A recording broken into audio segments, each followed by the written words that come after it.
نحمدہ و نصلی علی رسولہ الکریم اما بعد فاعوذ باللہ من الشیطان الرجیم بسم اللہ الرحمن الرحیم یا ایہا الذین آمنوا لا تقدموا بین یدی اللہ ورسولہ واتقوا اللہ ان اللہ سمیع علیم یا ایہا الذین آمنوا لا ترفعوا اصواتکم فوق صوت النبی ولا تجهروا له بالقول كجهر بعضكم لبعض أن تحبط أعمالكم وأنتم لا تشعرون إن الذين يغضون أصواتهم عند رسول الله أولئك الذين امتحن الله قلوبهم للتقوى لهم مغفرة وأجر عظيم ان الذين ينادونك من وراء الحجرات اكثرهم لا يعقلون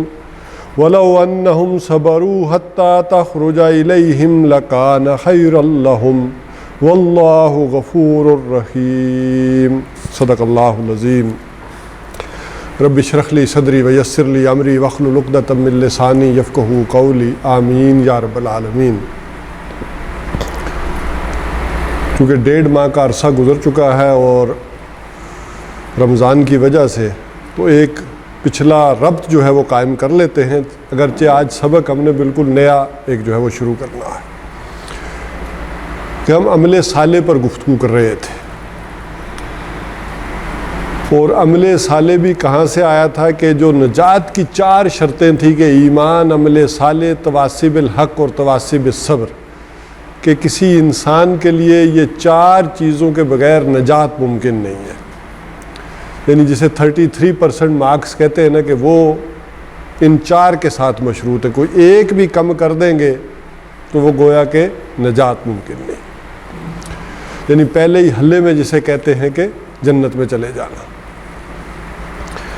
ان 4 چیزوں میں سے ہم نے ایمانیات پر گفتگو کی، بلکہ ہم نے ان 4 چیزوں کے متعلق پہلے مختلف مقامات پر جو ہے وہ گفتگو کی۔ یعنی ایک آیت کے اندر گفتگو ہوئی، پھر ایک رکوع کے اندر گفتگو ہوئی، پھر چند آیات کے اندر گفتگو ہوئی، پھر جو ایمان تھا، ایمان کے متعلق جو جامع ترین مقامات تھے قرآن حکیم میں، ان پر ہم نے گفتگو کی، اور پھر کچھ عرصے سے ہمارا جو موضوع تھا، ٹاپک تھا، وہ چل رہا تھا عمل صالح پر۔ اور عمل صالح میں جو تدریج تھی وہ یہ تھی کہ ایک فرد کا عمل صالح کیا ہے، ایک انڈیویجول کا، اور ایک فرد کے عمل صالح کے ضمن میں ہم نے 3 مقامات کا مطالعہ کیا۔ ایک سورہ مومنون کی ابتدائی 10 آیات، پھر سورہ معارج کی 18 سے 36 اس طرح سے آیات 37، اور پھر اس کے بعد سورہ فرقان کا آخری رکوع۔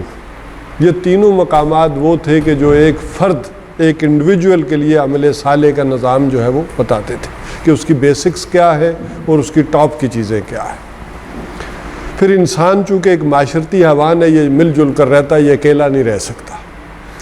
یہی وجہ ہے کہ حضرت آدم علیہ السلام کو بھی جب تنہائی ہوئی ہے تو ان کے لیے بھی پھر ان کا جوڑا جو ہے وہ پیدا کیا گیا ہے، اور یوں پھر ایک خاندان کا آغاز ہوا ہے، ایک میاں بیوی، اور پھر جب میاں بیوی ہوئے تو پھر اس کا اگلا مرحلہ ہوتا ہے اولاد بھی ہوتی ہے۔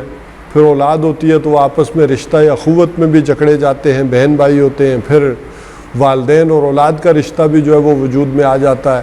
تو یوں ایک خاندان کا عمل صالح کیا ہے، میاں بیوی ہے، اولاد ہے، تو اس خاندان کے عمل صالح کے لیے اس کا ایک رخ تو سورہ طلاق میں آیا، جس کا ہم نے زیادہ مطالعہ نہیں کیا، سرسری بات جو ہے وہ تمیدی گفتگو میں کی تھی کہ یہ چونکہ قانونی اور بڑا پیچیدہ مسئلہ ہے اور ہر حالات کے مطابق جو ہے پھر اس کو دیکھنا پڑتا ہے۔ لیکن جو اس کا دوسرا رخ تھا سورہ تحریم، کہ گھر کی ایک فضا کس قدر ہونی چاہیے، وہ سورہ تحریم میں ہم نے مطالعہ کیا۔ ایک خاندان کے بعد پھر معاشرہ، ایک معاشرہ جو ہے وہ خاندانوں کا جو مجموعہ ہے، ایک معاشرے کا عمل صالح کیا ہوتا ہے، اس میں ہم نے پھر اس میں سورہ بنی اسرائیل کا 3 اور 4 جو رکوع تھا اس کا ہم نے مطالعہ کیا، اور اس میں یہ بات آئی کہ کیا چیزیں اچھی ہیں، کیا بری ہیں، والدین کے ساتھ ہے یا بیوی کے ساتھ ہے تو مجھے کون سی چیزیں ہیں، وہ کون سے اعمال صالحہ ہیں کہ جو کرنے چاہیے، نیک کہیں گے، اور کون سے ہیں جو برے اعمال ہوں گے، والدین کے ساتھ حسن سلوک کے ضمن میں کون سے اعمال ہیں کہ جو اچھے کہلائیں گے اور کون سے برے کہلائیں گے۔ اور اسی طرح سے اسی سورہ بنی اسرائیل کے تیسرے چوتھے رکوع میں پھر غریبوں کے، مسکینوں کے، محتاجوں کے حقوق، اسی طرح پھر اولاد کا یہ حق ہے کہ اسے قتل نہ کیا جائے، اس معاشرے کے اندر بے حیائی نہ ہو، قتل ناحق نہ ہو، یہ ساری چیزیں، اور اسی طرح انصاف اور عدل اور جو ہے عہد کی پاسداری ہو، ناپ تول میں کمی نہ ہو، اور جو بھی موقفات ہوں، اصول بنائے جائیں اس معاشرے کے اندر، وہ توہمات پر نہ ہوں بلکہ عقل و دانش کی بنیاد پر جو ہے وہ ان کو طے کیا جائے۔ تو یہ ساری چیزیں تھیں جو سورہ بنی اسرائیل کے اندر جو ہے تیسرے اور چوتھے رکوع کے اندر ہم نے کی کہ ایک معاشرے کے اندر یہ جو ہے وہ اصول ہونے چاہیے۔ ظاہر ہے اس میں بھی کچھ اصول دیے گئے، رہنمائی دی گئی، زیادہ ڈیٹیل میں بعض مقامات پر یعنی گئے ہم، یا اللہ تعالیٰ گئے یا نبی اکرم صلی اللہ علیہ وسلم گئے، لیکن بہت زیادہ بعض چیزوں میں ڈیٹیل نہیں دی گئی، وہ کھلا بھی چھوڑا گیا۔ مثلا ساڑی ہے، ایک معاشرے میں ساڑی پسند کی جاتی ہے، ایک دوسرے معاشرے میں ساڑی پسند نہیں کی جاتی۔ اسی طرح کچھ چیزیں ایسی ہیں وہ کہ ایک معاشرے میں وہ ذرا اچھی جانی جاتی ہیں، دوسرے معاشرے میں اس طرح اچھی نہیں جانی جاتی۔ لیکن کیا ہوتا ہے، جیسے حجرہ ہے، ایک ہے کہ ہر گھر کا ایک ڈرائنگ روم ہے، بیٹھک ہے، لیکن بعض معاشروں میں ہوتا ہے کہ ایک حجرہ یا ایک بیٹھک ہو، سب کا مہمان آئے گا تو اسی میں ڈیل کیا جائے گا۔ تو یہ کچھ ہر معاشرے کے اندر کچھ روایات ہیں، لیکن اوپر یہ پرنسپلز دے دیے گئے کہ کم از کم معاشرے میں بے حیائی نہ ہو، بے پردگی نہ ہو، قتل ناحق نہ ہو، ظلم نہ ہو۔ تو یہ جو پرنسپلز تھے وہ یہ دے دیے گئے۔ اور نبی اکرم صلی اللہ علیہ وسلم تک صرف دنیا نے ابھی معاشرتی سطح پر ہی تک ترقی کی تھی، اور زیادہ سے زیادہ سٹی گورنمنٹس جو تھیں حضور صلی اللہ علیہ وسلم کے پہلے تک وہ تھیں، اور یہ معاشرہ تھا جس کے اندر ایک جو ہے وہ بڑھوتری ہو رہی تھی۔ لہذا یہی وجہ ہے کہ ان تیسرے اور چوتھے رکوع کو یہ بھی کہا گیا کہ حضرت عبداللہ ابن عباس رضی اللہ تعالیٰ عنہ کی روایت کے مطابق کہ یہ تورات کے احکام عشرہ کا خلاصہ ہے، گویا وہ بھی ساری چیزیں یہاں آ گئی۔ تو سابقہ انبیاء کی تعلیمات یہاں تک تھی۔ جس زمانے میں حضور صلی اللہ علیہ وسلم آئے ہیں وہاں ہم ایک اور بندھن میں بن گئے، یعنی یہ بھی تھا نا، ایک فرد ہے اور پھر اس کے بعد جو ہے وہ میاں بیوی ایک بندھن میں بندھے ہیں، یہ بندھن جو ہے وہ بڑھتے جا رہے ہیں، پھر معاشرے کا بندھن ہے، میاں بیوی سے آگے بڑھ کر والدین ہے، اولاد ہے، مال ہے۔ تو یہ اب ایک اور بندھن آ گیا، وہ تھا ریاستی بندھن، کہ انسان اس ریاست کا بھی پابند ہو۔ لیکن حضور صلی اللہ علیہ وسلم کے زمانے میں ابھی ریاستی سطح پر وہ بندھن اتنے مضبوط نہیں تھے، وہ ابھی ڈھیلے تھے۔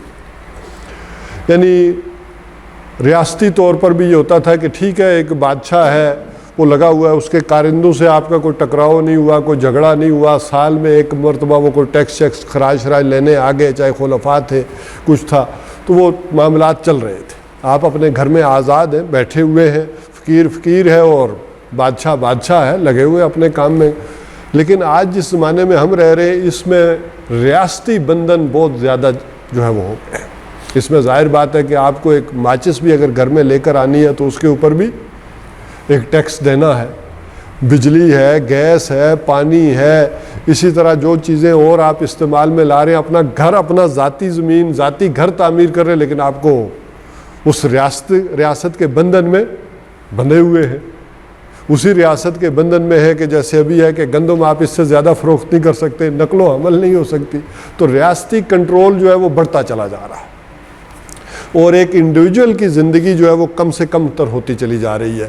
یعنی ریاستی بندھنوں کا معاملہ اگر کیا جائے تو حضور صلی اللہ علیہ وسلم کے دور میں اگر 20% تھا، اور اس وقت حکومتوں کے پاس اتنے وسائل بھی نہیں تھے، اتنے ذرائع بھی نہیں تھے، کہاں حکومتوں کے پاس وہ محکمے تھے یا اتنی پولیس تھی یا اتنی فوجیں تھیں کہ وہ ہر ایک کی نگرانی کرتے، کوئی میونسپل کمیٹیاں تھیں یا کینٹونمنٹ بورڈز تھے، وہ ادارے جو ہے اس طرح سے وجود میں آئے ہوئے تھے، انٹیلیجنس ادارے ہوتے کہ وہ سب کو دیکھ بھال کرتے، یہ بھی مشکل تھا۔ لیکن آج جس زمانے میں ہم رہ رہے ہیں اس میں اس قدر جو ہے وہ ہم جکڑے ہوئے ہیں۔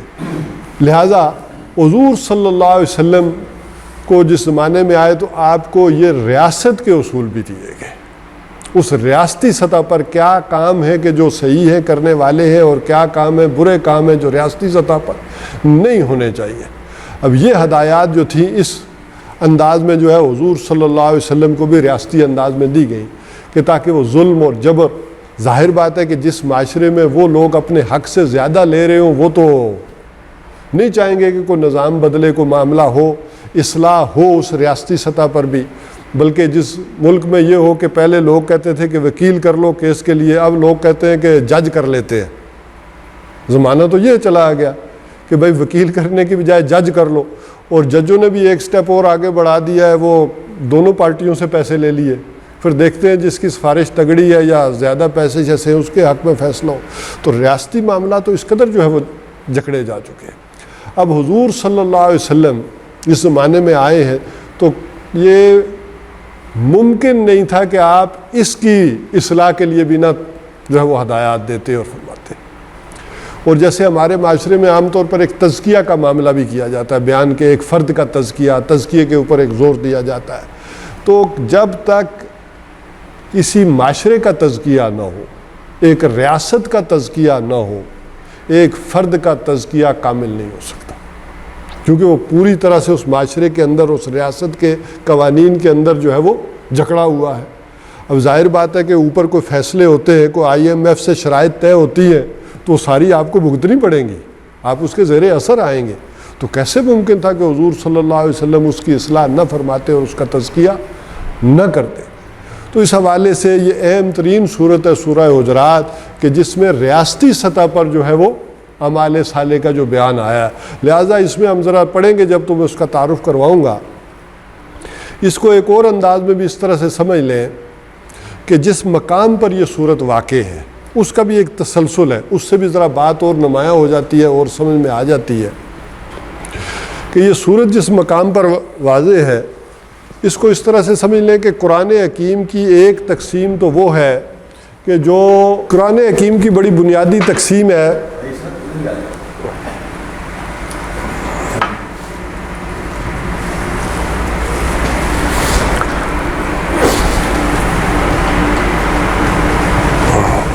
آیات کی صورت میں، اور دوسری اس کی تقسیم ہے صورتوں کی صورت میں۔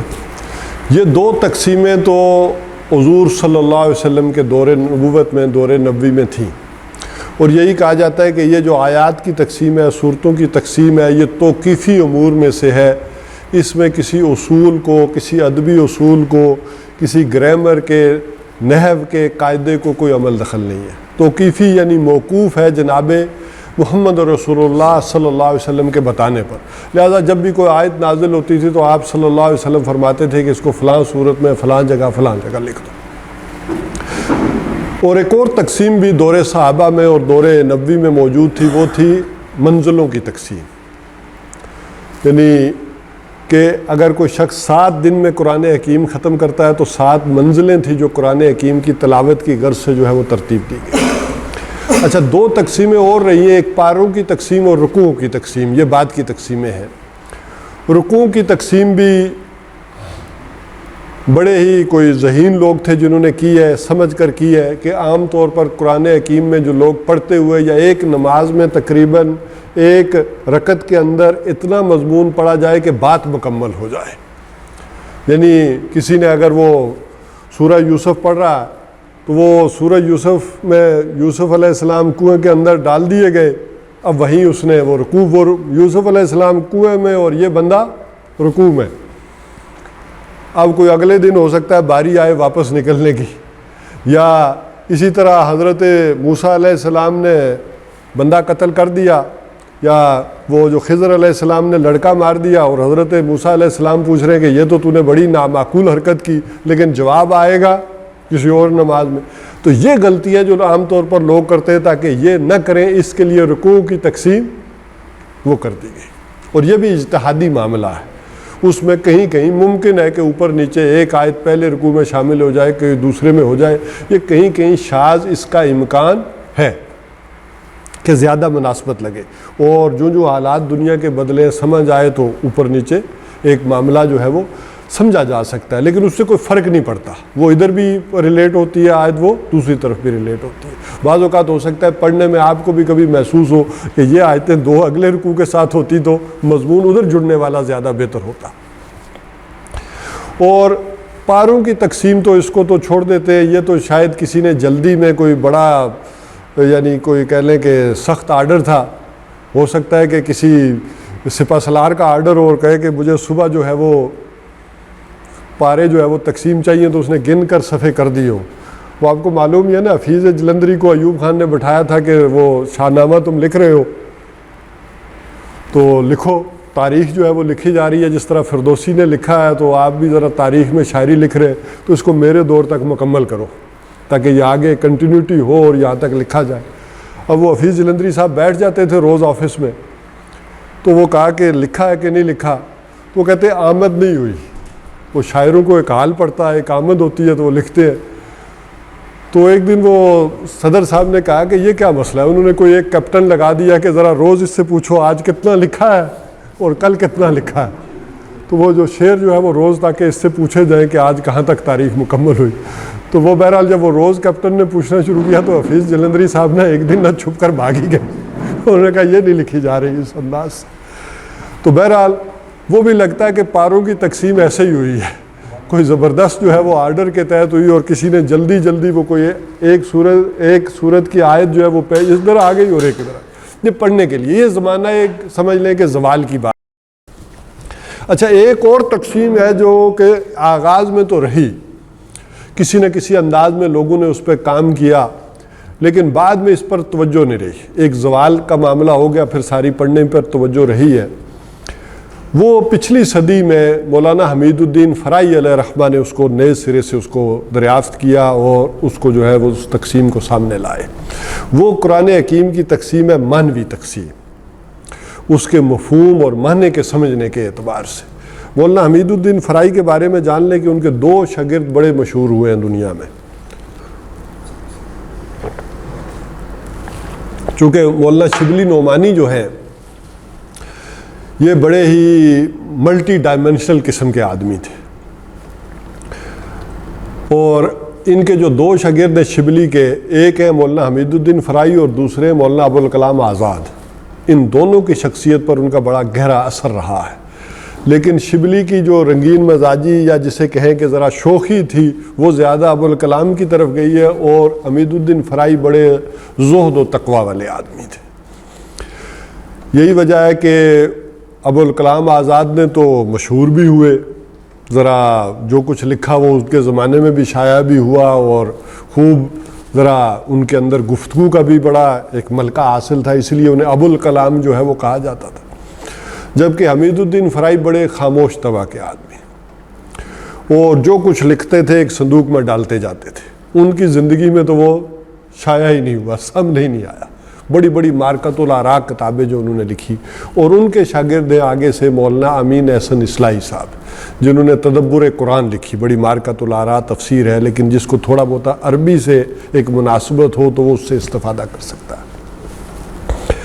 تو بہرحال انہوں نے کہا کہ قرآن حکیم کے 7 معنوی گروپ ہیں سمجھنے کے اعتبار سے، اور وہ کون سے کہ ہر گروپ کے آغاز میں کوئی نہ کوئی ایک یا ایک سے زائد مکی صورت ہوتی ہے، اور پھر اس کے ساتھ مدنی صورت ہوتی ہے، اور وہ مکی اور مدنی صورتوں کے وہ جو جوڑے ہیں وہ مل کر ایک مضمون بنتا ہے اوپر ٹاپ پہ، اس کا ایک کلائمیکس عمود ہوتا ہے، اور ساری صورتیں اس کے ساتھ جڑی ہوئی ہوتی ہیں، اور اس کی ہر آیت تسبیح کے دانے کی طرح اپنے مضمون کی طرف جو ہے وہ لوٹ رہی ہوتی ہے۔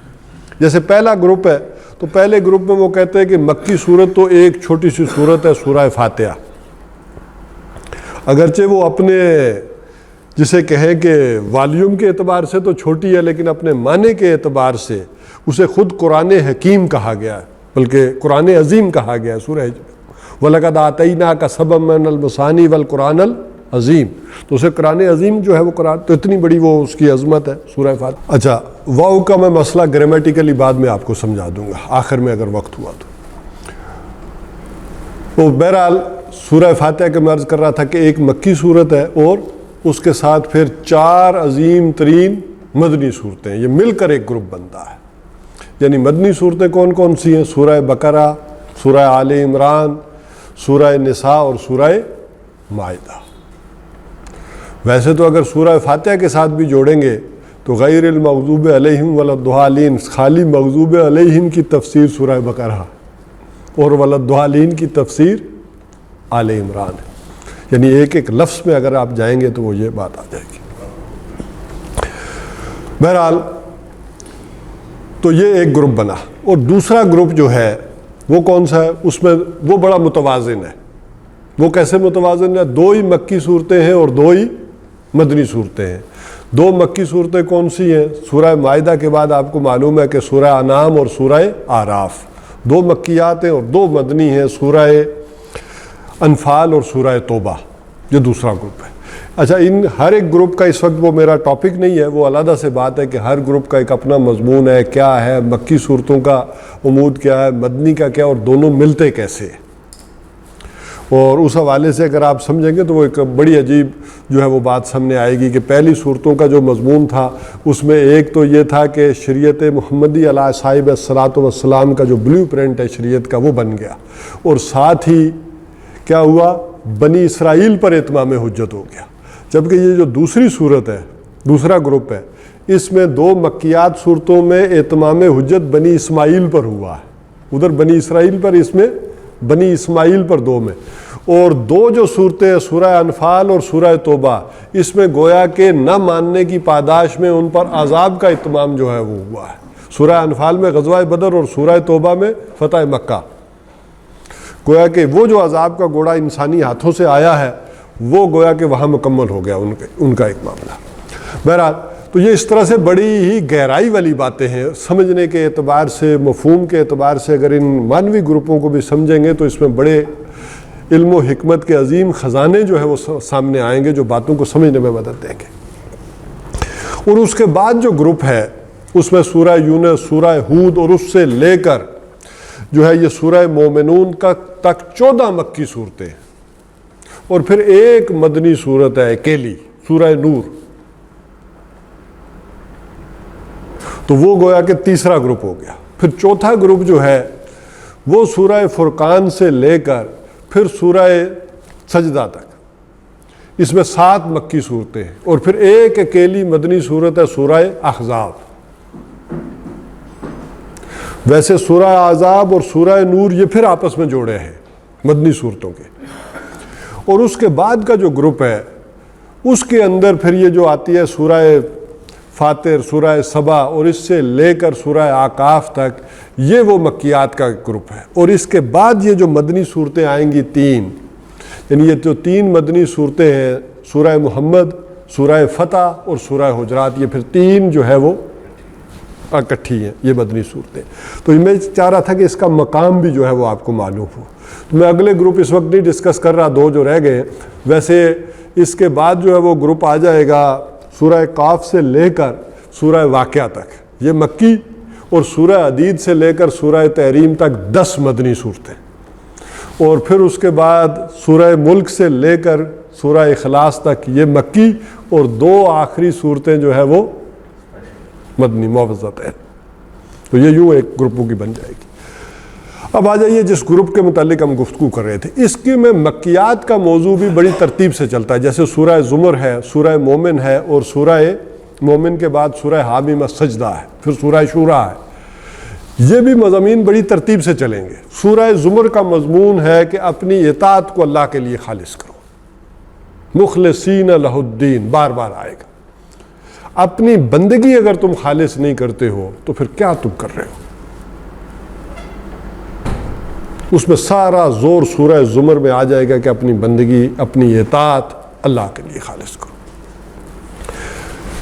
سورہ مومن میں آ جائے گا مضمون پکار کو اس کے لیے خالص کر دو، دعا اس سے، اس کے سوا کسی کو نہ پکارو.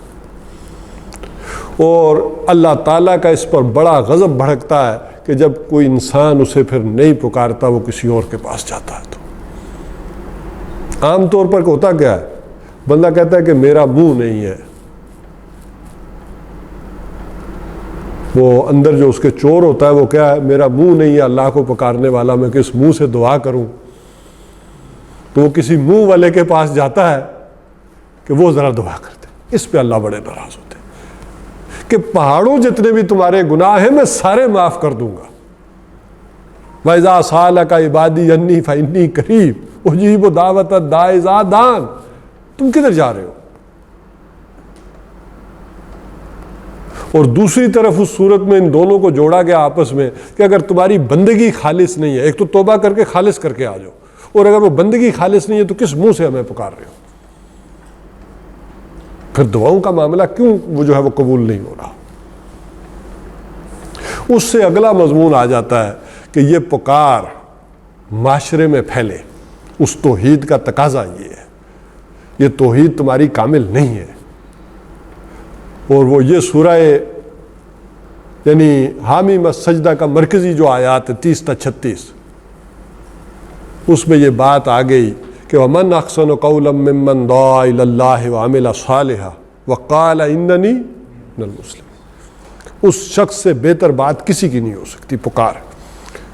لوگ قوموں کی طرف پکارتے ہیں، پارٹیوں کی طرف پکارتے ہیں، اور مختلف چیزوں کی دعوت ہے دنیا میں جو دی جاتی ہے، زبان دی ہے اللہ تعالیٰ کی نے تو کہیں نہ کہیں پکارتے ہیں، لیکن اس سے بہتر پکار کسی کی نہیں ہے جو کس کے لیے پکارے؟ اللہ کے لیے پکارے، اور اس میں اس کے لیے کوئی غرور، تکبر، فخر نہ ہو۔ قال اننی من المسلمین، ایسی وضع قطع بھی اس کے خلاف آئے گی کہ جس سے دور سے دیکھ کر پتہ چلے کہ یہ کوئی مسلمانوں میں سے خاص پارٹی سے ہے۔ آدمی کو دیکھ کر پتہ چلے یہ ایک مسلمان آدمی ہے۔ کوئی ایسی ٹوپی، کوئی ایسا معاملہ، ایسا لباس اختیار کرنا کہ دور سے آدمی دیکھ کر کہے کہ یہ فلاں جماعت کا آدمی ہے، یہ فلاں پارٹی کا آدمی ہے، یہ بھی اللہ کو پسند نہیں۔ انسان مسلمانوں میں سے رہے، بن کر رہے۔ اور یہی وجہ تھی کہ حضور صلی اللہ علیہ وسلم نے اس کی اس قدر تعلیم دی ہے کہ باہر سے آنے والا شخص کبھی نہیں پہچان پاتا تھا کہ ان میں محمد رسول اللہ صلی اللہ علیہ وسلم کون سے۔ یہ احتیاط برتی آپ، یہاں تک اندازہ کر لیں کہ آپ جب آئے ہیں ہجرت کر کے تو لوگ دوپہر تک آ کر ملتے رہے ہیں۔ اچھا، لوگوں کو، مدینے والوں کو جو پہلے نہیں ملے ہوئے تھے، انہیں سمجھ نہیں آ رہی تھی کہ ان میں محمد رسول اللہ کون سے ہے۔ زیادہ نے سمجھا حضرت ابوبکر صدیق ہے، لیکن جب دھوپ تیز ہوئی ہے اور حضرت ابوبکر صدیق اٹھ کر کھڑے ہو گئے اور آپ پر چادر کا سایہ کیا ہے، اب لوگوں نے کہا کہ نہیں، اللہ کے نبی ہے۔ اچھا، ادب تھا، احترام تھا، کسی نے پوچھا بھی نہیں۔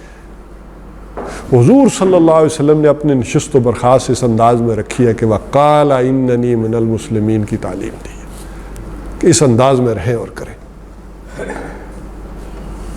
اب یہ تھا اصل میں ہماری تعلیم کے لیے کہ جو بھی آدمی اس منصب پر جائے تو ایک شیطان غرہ اور تکبر یہ بھی پیدا کر دیتا ہے کہ میں اتنا بڑا کام کر رہا ہوں، اللہ کے دین کے لیے کر رہا ہوں، اللہ کے لیے پکار رہا ہوں، تو شاید میں کوئی بڑی شے ہو گیا ہوں۔ نہیں، ڈرتے رہو۔ اور اس بنیاد کے اوپر یہاں پر آ کر قصاص کا قانون ساقط کر دیا گیا۔ یہ جو دعوت کا، توحید کی پکار کا میدان ہے، اس میں قصاص ساقط کر دیا۔ وَلَا تَسْتَوِي الْحَسَنَةُ وَلَا السَّيِّئَةُ ادْفَعْ بِالَّتِي هِيَ أَحْسَنُ۔ یعنی دیکھو، کبھی بھی اچھائی اور برائی برابر نہیں ہو سکتی۔ تم اپنا دفاع کیا کرو اچھے طریقے پر، اس کا نتیجہ کیا نکلے گا؟ بینک و بینہ، جس شخص اور تمہارے درمیان عداوت، دشمنی تھی، کانہ ولی حمیم، ایک وقت آئے گا کہ وہ تمہارا گرم جوش دوست بن جائے گا۔ اللہ تعالیٰ یہ کرے کہ اس دعوت کے میدان میں بدلہ نہیں لینا۔ اچھا، یہ جب اب دعوت پھیلی ہے تو اس سے اگلی سورت جو سورہ شورا تھی، اس میں کہا کہ دین کو قائم کرو، ان نقیم الدین ولا تتفرقوا فیہ، دین کو قائم کرو اور اس میں تفرقے میں نہ پڑنا۔ قرآن حکیم نے تفرقے سے دو جگہ منع کیا ہے، دو ہی باتوں میں، وَاعْتَصِمُوا بِحَبْلِ اللَّهِ وَلَا، ایک یہ کہ اس قرآن کے بارے میں تفرقہ نہ کرنا، اور دین کے قائم کرنے کے بارے میں تفرقہ نہ کرنا، یہ بات کی۔ اور اب جب دین کو قائم کرنا ہے تو دین کو قائم کرنے کے لیے ٹکراؤ ہوگا، یہ اس کے بغیر نہیں ہو سکتا۔ اب جب دین کو قائم کریں گے، اس لیے میں نے کہا تھا کہ مکی صورتوں کا یہ مضمون لا کر سورہ شورا میں وہ اپنی مرکزی مضمون کے اعتبار سے ٹاپ پر آیا، اب مدنی صورتوں کے مضمون کو یہاں سے لے لیں۔ دین کا قیام ٹکراؤ کے بغیر نہیں آئے گا، سب سے پہلا ٹکراؤ تو نفس کے خلاف آ جاتا ہے. ذرا یہاں قائم کریں نا اپنے اوپر دین کو. آپ کا اور نفس کا جھگڑا شروع ہو گیا, ٹکراؤ. اس سے اگلا ٹکراؤ جس آپ خاندان میں رہ رہے, معاشرے میں رہ رہے, ٹکراؤ آ جائے گا. آپ چاہتے ہیں کہ آپ سادہ طریقے سے کریں, حضور صلی اللہ علیہ وسلم کے اسوے کے مطابق چلیں, ویسے شادیاں کریں, ویسے جو ہے وہ ماتم داری کریں, ویسے رسومات کریں, تو ٹکراؤ تو آئے گا. اب ریاستی سطح پر جو ٹکراؤ آئے گا, اب آئیں اس کی طرف.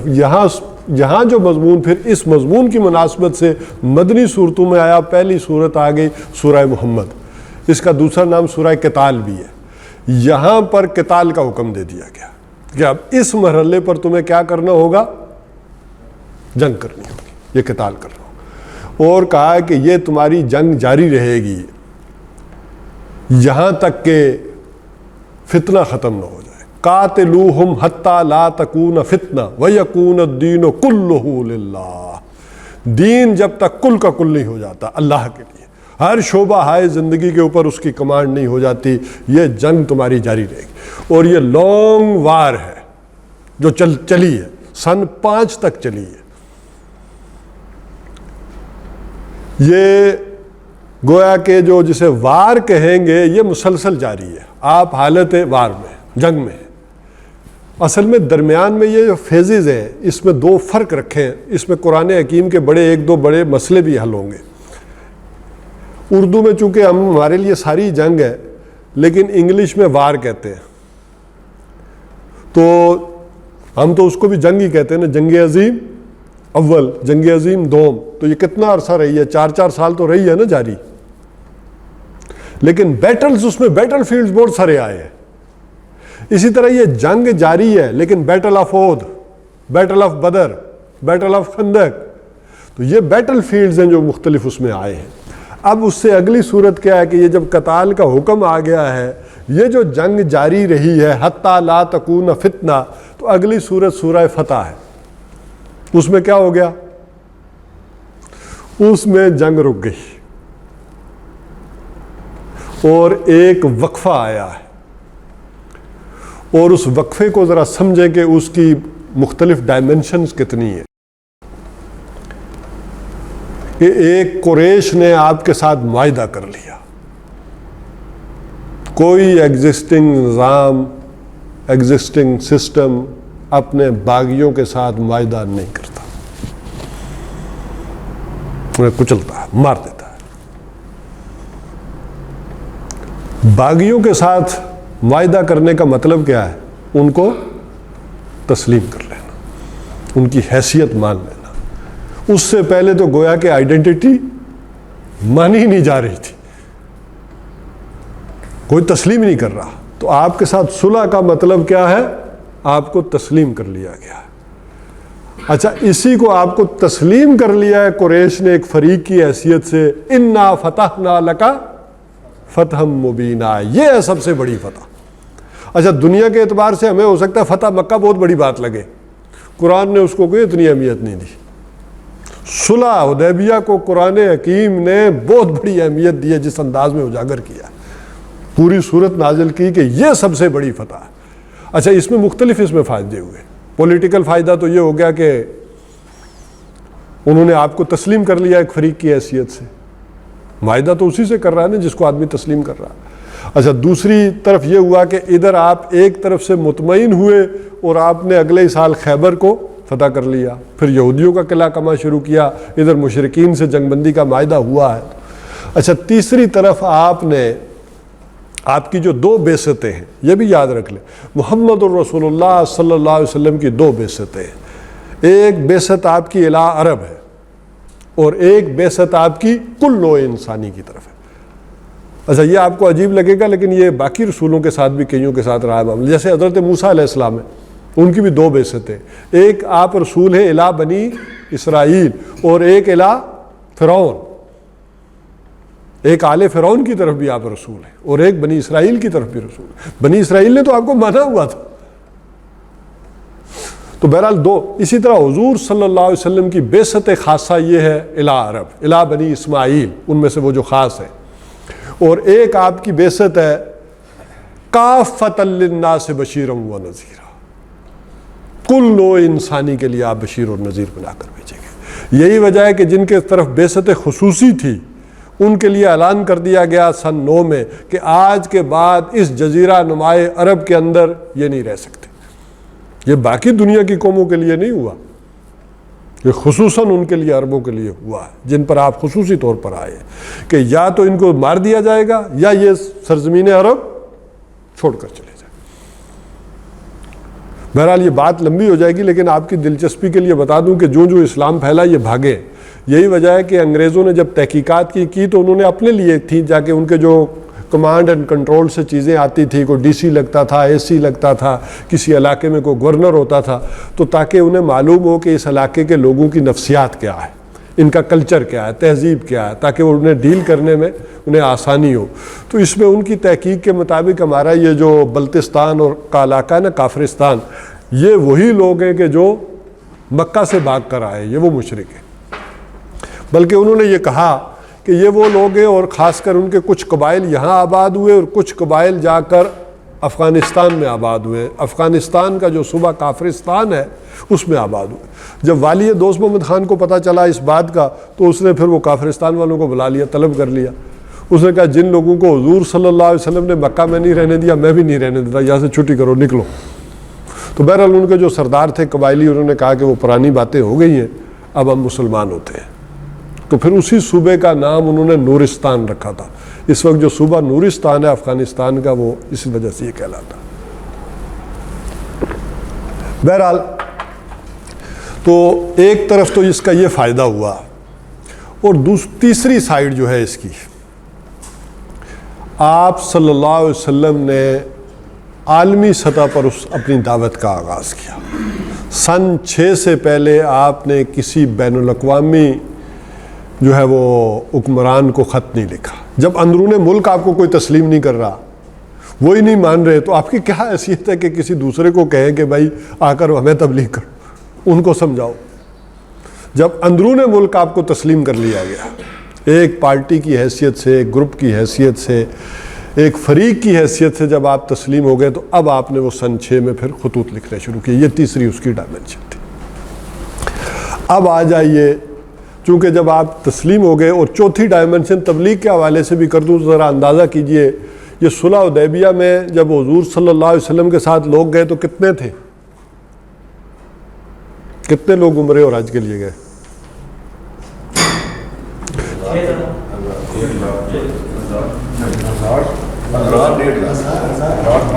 دیکھیں، کم سے کم جو بات کہی جاتی ہے وہ 1400، زیادہ سے زیادہ 1800، یعنی اسی کے بٹوین تھے. 1800 سے اوپر نہیں تھے، 1400 سے کم نہیں تھے. تو چلے 1400-1500 افراد جو حضور صلی اللہ علیہ وسلم کے ساتھ گئے. اور سن 8 میں کتنے آپ کے ساتھ آئے؟ 10,000 فتح مکہ کے بعد، اور 2000 تو پھر اسی وقت شامل ہو گئے. سن 8 میں یہ ہو گئے. میں یہ آپ کو بتا رہا ہوں کہ ایک تبلیغ کے لیے بھی اور دین کے لیے بھی حکومت، اور جسے کہا ہے قرآن نے نا سلطان ضروری ہے، وہ کتنا ضروری ہے کہ جو ہی آپ کو تسلیم کیا گیا ہے تو تعداد کس قدر بڑی ہے. جو ہی مکہ فتح ہوا ہے تو اگلے سال آپ گئے تو کتنے تھے تبوک کی طرف؟ 30,000. فتح مکہ نے یہ انقلاب برپا کیا. حالانکہ مکہ والے تو 2,000 ہی تھے نا، 2,000 ہی ٹوٹل ایمان لائے. 30,000. اور اس سے اگلے سال سن 10 میں 1.25 لاکھ. ہاں، اب وہ بشارت جو تھی، اذا جاء نصر اللہ ورأیت الناس یدخلون فی دین اللہ افواجا، یہ اس وقت میں ہوتا ہے. جا کر ایسے ہوتا ہے، پھر اس انداز میں ہوتا ہے کہ وہ سیچوریٹڈ معاملہ نہیں ہو جاتا ایک وقت میں جا کر. پھر جب سلطان اور حکومت آتی ہے تو پھر یوں لوگ جو ہے وہ دین کے اندر فوج در فوج آتے ہیں. یہ اس کا ایک اور پہلو تھا، میں نے آپ کے سامنے رکھا. اب آ جائیے اصل مضمون کی طرف. اب چونکہ ایک ریاست وجود میں آنے والی تھی تو اب ضروری تھا کہ آپ کو کس کے قوانین دیے جائیں، اصول دیے جائیں؟ ایک ریاست کے۔ یہ تمہیدی گفتگو میں نے اس وجہ سے کی کہ ان ساری صورتوں کے مقام کو پہچانے کہ کس کنٹیکسٹ میں وہ صورتیں کس انداز میں چلتی آ رہی ہیں۔ سورہ محمد میں اس ریاست کے لیے قتال شروع ہو گیا، وہ ٹکراؤ شروع ہو گیا۔ پہلے وہ ٹکراؤ کس کے ساتھ تھا؟ صرف نفس کے خلاف تھا اور معاشرے کے چیزوں کے خلاف تھا۔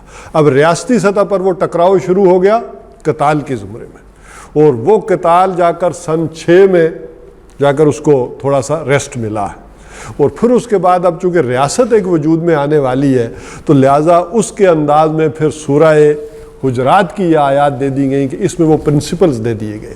اچھا، ریاست میں سب سے بڑا مسئلہ کیا ہوتا ہے؟ اقتدار اعلیٰ کس کا ہے؟ لہٰذا یہاں سب سے پہلی بحث آ گئی کہ اقتدار اعلیٰ کس کا ہوگا، حاکمیت کس کی ہوگی۔ دوسری بحث اس صورت میں آ گئی کہ لوگوں کو متحد کیسے رکھا جائے گا، ان کے اندر جو کلچرل ہوموجینٹی ہے، یونیفارمیٹی ہے، وہ کیسے آئے گی، قائم ہوگی۔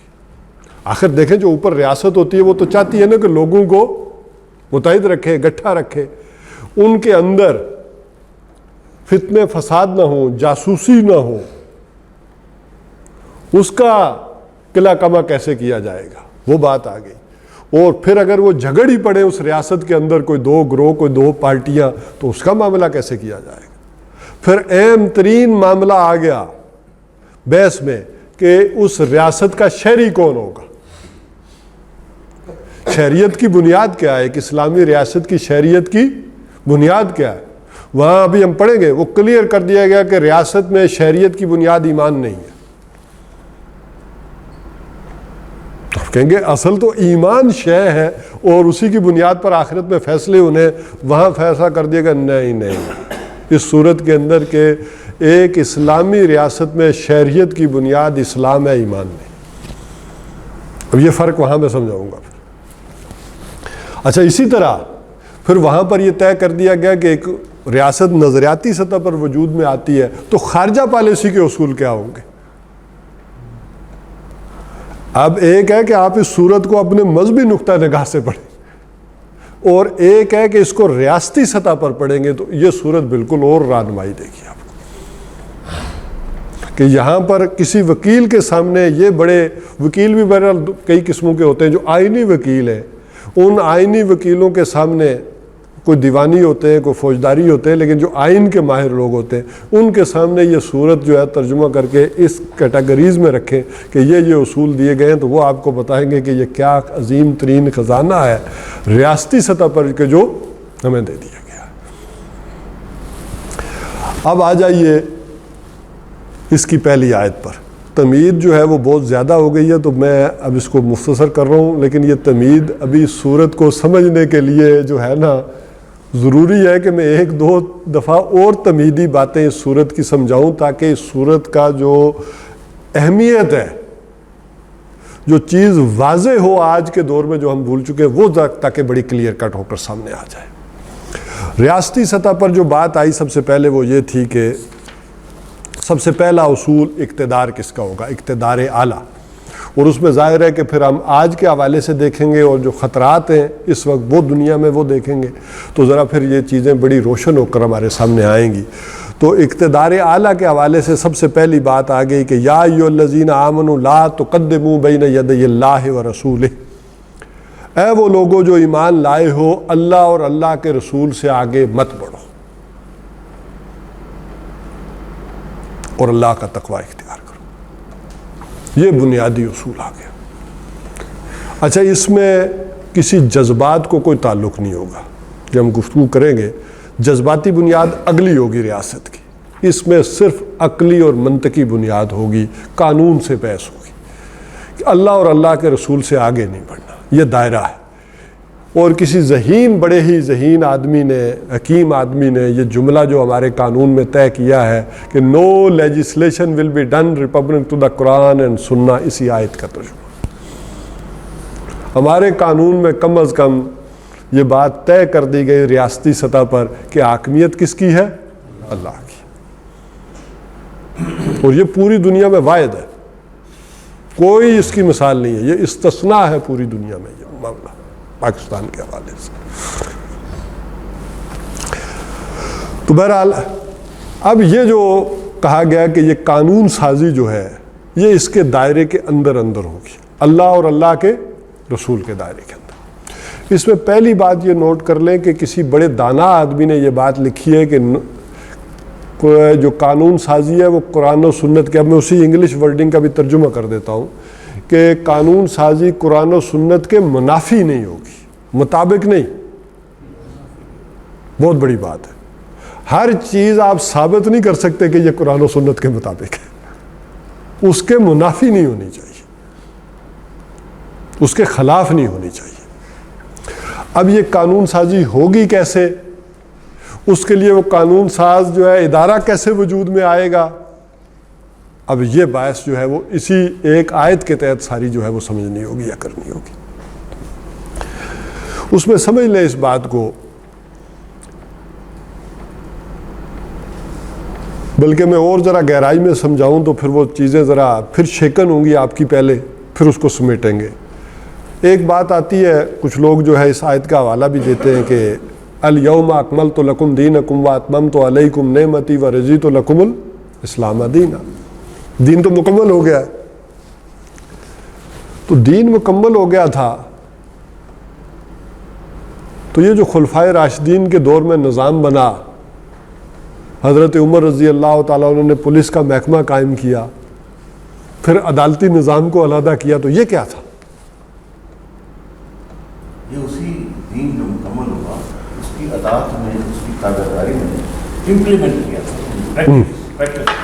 اب اس کو سمجھیں، بات کو سمجھیں اس انداز میں کہ جب ہم یہ کہتے ہیں کہ دین مکمل ہو گیا تو اس کا ایک حصہ جو اطلاق ہوگا عبادات کے لحاظ سے وہ تکمیل ہو گئی، اس میں کوئی کمی بیشی نہیں کی جا سکتی۔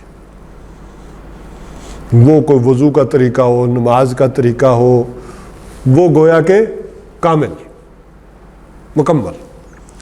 یہ جن معاملات میں ریاستی سطح پر جہاں ارتقاء ہونا تھا وہاں پرنسپلی لحاظ سے مکمل ہوا، اصول کے لحاظ سے مکمل ہوا، وہاں صرف اصول دیے گئے، چونکہ ابھی زمانے نے اور اس سطح پر ارتقاء کرنا تھا۔ معاشرتی سطح پر جو ارتقاء ہونا تھا ہو چکا، ایک فرد کے لیول پہ جو ہونا تھا ہو چکا، چونکہ ریاستی سطح کا یہ معاملہ خصوصی طور پر حضور صلی اللہ علیہ وسلم کے دور میں آیا ہے، اس میں چونکہ ابھی آگے ارتقاء جانا تھا، چیزیں آگے بڑھنی تھی، لہذا پرنسپلز دے دیے گئے کہ ان اصولوں کی خلاف ورزی نہیں ہونی چاہیے۔ مالیاتی طور پر بھی کئی لا یکون دولۃ بین الاغنیاء منکم، کہیں ایسا نہ ہو کہ دولت تمہارے دولت مندوں ہی کے درمیان گردش کرتی رہے۔ دولت کا نظام ایسا بناؤ، وہ چاہے کمیونسٹوں کا بنا ہو یا کیپٹلزم کا بنا ہو یا کسی اور کا بنا ہو یا چائنا ماڈل، لیکن ایسا بناؤ کہ دولت صرف دولت مندوں کے درمیان نہ رہے۔ ایک تو ہے نا کہ دولت کی گردش رہے، گردش تو ہوتی ہے دولت کی، ایک ارب پتی کی بیٹی کروڑوں کا جہیز لے کر دوسرے ارب پتی کے ہاں چلی گئی، دولت میں جنبش تو کھائی سرمایہ نے، لیکن ادھر سے ادھر ہو گیا، لیکن اس کی گردش اس طرح سے ہو کہ جس طرح ہر آدمی کو اس کا فائدہ پہنچے۔ جیسے یہ بلڈ سرکولیٹ کرتا ہے، یہی وجہ ہے کہ یہ جو انسانی روپیہ ہے، سرمایہ ہے، اس کو تعبیر کیا جاتا ہے خون کی گردش سے۔ جیسے خون گردش کرتا ہے تو جسم کے ہر حصے کو فائدہ پہنچتا ہے، ایسے ہی معاشرے میں دولت ایسے گردش کرے کہ معاشرے کا ہر فرد اس سے استفادہ کرے۔ یہ تو بہرحال یہ پرنسپل یہ دیے گئے، ان پرنسپل کو سامنے رکھتے ہوئے جو نظام بنانا ہے بنا لو، وہ پارلیمانی ہو، وہ صدارتی ہو، جو بھی ہو، لیکن اصول یہ رہے گا کہ قرآن و سنت کے منافی کوئی قانون سازی نہیں ہوگی۔ اب اس کے لیے یہ مقننہ کیسے وجود میں آئے گی، یا جو دوسرے احکامات دیے گئے کہ امرہم شورا بینہم، وہ مشاورت جو ہے وہ کیسے وجود میں آئے گی، وہ کس طرح سے ہوگی۔ اچھا، اس میں تھوڑی سی مثالیں دیتا ہوں کہ کیسے ارتقاء ہوا ہے۔ اس وقت تو مشاورت ہو جاتی تھی، لوگ کہتے ہیں کہ وہ پارٹیاں نہیں تھی یا نہیں تھی، یہ اوس تھا کہ نہیں، خزرج تھا یا نہیں، قبائل تھے کہ نہیں، ایک طرح کی پارٹیاں تھیں۔ اس قبیلے کے سردار نے ایک فیصلہ دے دیا تو اس پورے قبیلے کی طرف سے مشورہ آ گیا، یہ ہوتا تھا، وہ گویا اس پوری پارٹی کا، اس قبیلے کا ایک مشورہ ہے۔ لیکن آج کی دنیا میں یہ ہو گیا کہ وہ نظام نہیں رہا، وہ قبائل، وہ خاندان، وہ اس طرح سے نظام برادری نہیں رہا. آج کوئی راجپوت ایسا نہیں ہے کہ جس کی سارے راجپوت بات مانتے ہوں، کوئی بھٹی ایسا نہیں جس کی بھٹی سارے مانتے ہوں، کوئی عباسی ایسا نہیں ہے جس کی سارے عباسی بات مانتے ہوں. تو آج کی دنیا میں پھر وہ یہ جو کنسیپٹ آیا ہے ایک ووٹنگ کا اور پھر اس کے ذریعے پارلیمنٹ کا کہ اس کے اندر ہو، اسی کو علامہ اقبال نے کہا کہ آج کی دنیا میں اجتہاد کس کے ذریعے ہوگا؟ پارلیمنٹ کے ذریعے ہوگا اجتہاد. لیکن اس میں وہ پھر ویسے میں آپ کو سمجھاؤں گا جتنی بھی مجھے سمجھ ہے یا مل کے کوئی سمجھیں گے کہ پھر اجتہاد ہوگا تو اعتراضات آئے علامہ اقبال کے اوپر بھی، پھر اس میں علماء کی حکومت ہونی چاہیے. انہوں نے کہا نہیں، وہ تو علماء کی حکومت کا مطلب تو ہو گیا تھیوکریسی. یہ نارمز آف گورنمنٹ جن لوگوں نے بھی پڑھی ہیں، اگر اوپر بورڈ بٹھا دیں گے تو وہ بھی گویا کہ چیک ہو گیا، اس کی حکومت ہو گئی. یہ لوگوں کی تو نہ پھر ہوئی، پارلیمان کی بالادستی تو نہ ہوئی. پھر اس کے اوپر کہ اگر پارلیمنٹ نے کوئی فیصلہ کر دیا اور میرے محلے کے مولوی صاحب سمجھتے ہیں کہ یہ غلط ہو گیا ہے، قرآن و سنت کے خلاف ہو گیا، تو کیا کریں؟ مسئلہ بن جائے گا نا. پارلیمنٹ نے ایک فیصلہ کر دیا، کیا کریں؟ کہاں جائیں؟ ہمیں اکٹھا کریں، لوگوں کو جھگڑا کریں، کیا وہ؟ اب ذرا دیکھیں نا، حضرت عمر رضی اللہ تعالیٰ عنہ نے فیصلہ کر دیا کہ آج کے بعد اس سے زیادہ مہر نہیں رکھا جائے گا. فیصلہ کر دیا نا، ہو گیا. ایک عورت نے کہا کہ عمر یہ تم نے پابندی کیوں لگائی ہے؟ اگر قرآن نے ہمارے حق پر پابندی نہیں لائی، کنتارا کے لفظ آئے ہیں، ڈھیروں سونا ہو تو نہیں لے سکتے، تو تم کون ہوتے ہو پابندی لگانے؟ میں کہا غلطی ہو گئی، واپس کر لیتے. آج کوئی ایسا ہے، ایسا حکمران کے جو کہہ سکے، کوئی اس کو آدمی جا کر کہے کہ یہ غلطی سے آپ نے کر دیا؟ نہیں ہے نا. اچھا، یہی پریکٹس انہوں نے کی جو حضرت عثمان رضی اللہ تعالیٰ عنہ کے خلاف. اب میں شارٹ کٹ کرتا جا رہا ہوں. انہوں نے سمجھا انہوں نے غلط فیصلہ کر دیا، تو اس کو فیصلے کو غلط جو ہے وہ ہونے کا کیا نتیجہ نکلا؟ انہوں نے گورنمنٹ ڈیزالو کی، چاہے جیسے بھی کی. ذرا ابھی صرف اصولوں پر سمجھیں. اچھا، یہی بات پھر حضرت حسین رضی اللہ تعالیٰ عنہ نے بھی کرنے کی کوشش کی، وہ ادھر الٹی پڑ گئی. تو اب کیا پارلیمان غلط فیصلہ کر لے تو کیا ہوگا؟ ہر دفعہ یہی کربلا کرنی پڑے گی. دنیا نے اس سے سب سے سیکھا، پھر یہ ارتقا ہوا ہے. اور انہوں نے کہا کہ کوئی ایسا ادارہ ہونا چاہیے، ایک نیوٹرل باڈی ہونی چاہیے کہ جہاں کوئی آدمی یہ سمجھے کہ یہ اس کے خلاف ہے تو وہ جائزہ لے کے فیصلہ کرے کہ یہ صحیح ہے یا غلط. کوئی سپریم کورٹ ہو، کوئی شرعی کورٹ ہو جو یہ فیصلہ. بہت سارے قوانین بنتے ہیں تو شرعی کورٹ ہماری منسوخ کرتی ہے کہ نہیں کرتی؟ وہ سپریم کورٹ وہ کرتی ہے نا کہ یہ قانون جو ہے وہ صحیح نہیں بنایا آپ نے، آئین کے خلاف ہے، اس اصول کے خلاف ہے جو ہم نے بنیادی طے کیے ہوئے. ویسے تو آئین کی تشریح تو دنیا میں ایسی ہو رہی ہے کہ میں خود پریشان ہوں. وہ جو انڈین وہ سبرامنیم نے وہ تشریح کیا کہ سارے ایکول ہیں، وہ سنی ہوگی آپ نے، اس نے وہ جو بین الاقوامی طور پر تشریح کی ہے کہ انڈیا کے، اس نے کہا کہ آپ کا انڈیا کا قانون تو کہتا ہے کہ سارے ایکول ہیں. اس نے کہا یہ وہ آرٹیکل 14، ہاں انڈین کے قانون کا آرٹیکل 14، نے کہا یہ تشریح غلط ہے. وہ کہا وہ جو ایکول ہیں وہ سارے ایکول ہوں گے، یعنی شودر سارے ایکول ہوں گے، برہمن سارے ایکول ہوں گے، اور مسلمانوں کے جو رائٹ ہیں نیچے اقلیت میں وہ ایکول ہوں. یہ کہاں سے آ گیا کہ وہ برہمن اور شودر ایکول؟ یہ کوئی نہیں ہے. اس نے عجیب ہی تشریح کی ہے ویسے اس قانون کی، اس سے پہلے شاید ہی کسی نے کی. تو بہرحال مسلمانوں کو گالیاں دی ہیں، سیدھی سی بات ہے. وہ نہ کسی قانون کے کسی آئین کے زمرے میں آتا ہے، وہ تعصب ہے. جی میں کہہ رہا ہوں نا کہ اسی تعصب کو سامنے لا کر ایک دنیا میں وضاحت کی گئی. بہرحال چھوڑ دیتے ہیں، انڈیا کا قانون ہے، میں اس سے کیا آتے ادھر. اب یہ والی جو بات تھی کہ اگر کوئی بھی آدمی عوام میں سے یہ اعتراض کرتا ہے کہ نہیں یہ بات جو ہے وہ قرآن و سنت کے منافی ہے، میں سمجھتا ہوں، تو عدالت میں وہ لوگ بیٹھے ہوں گے، وہ قابل لوگ، ماہر لوگ بیٹھے ہوں گے، وہ اہل علم لوگ بیٹھے ہوں گے جو فیصلہ کریں گے کہ اس کی بات واقعی صحیح ہے یا غلط ہے. اگر اس کی بات صحیح ہے تو وہ قانون کو قرار دے دیں گے نل اینڈ وائڈ، اور اگر وہ بات اس کی غلط ہے تو اسے کہہ دیں گے کہ آپ کا کیس خارج ہے، آپ کی بات صحیح نہیں ہے.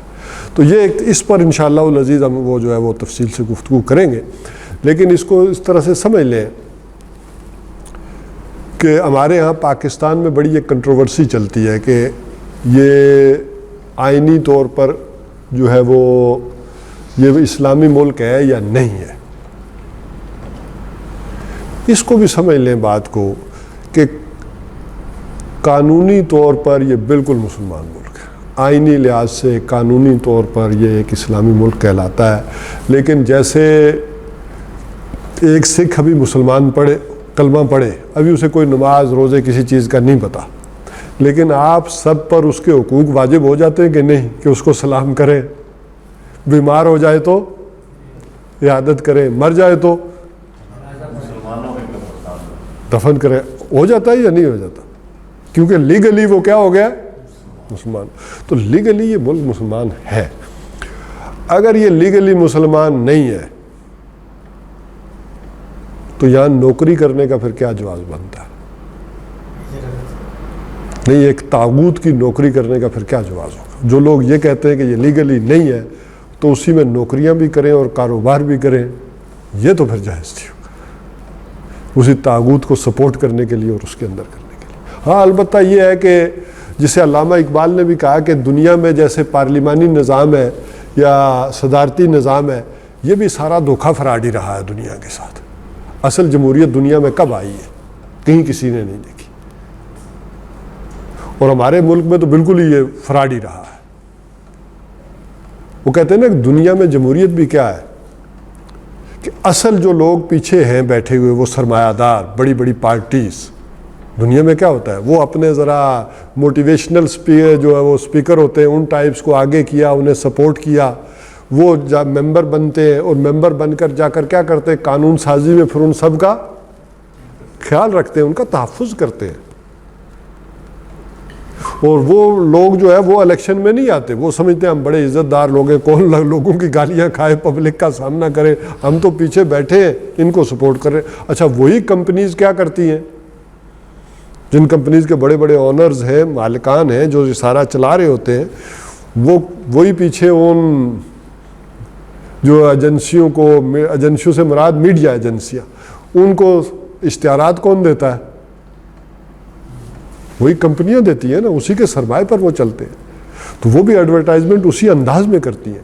تو وہ جو اقبال نے کہا تھا کہ یہ جمہوریت بھی اصل میں سرمایہ داروں کی لونڈی ہے آگے، یہ کوئی وہ اصل جمہوریت نہیں ہے. یا ہم نے صدارتی نظام بھی کر کے دیکھا تو کیا سمجھے وہ واقعی صدارتی تھا یا ایک چکر ہی تھا؟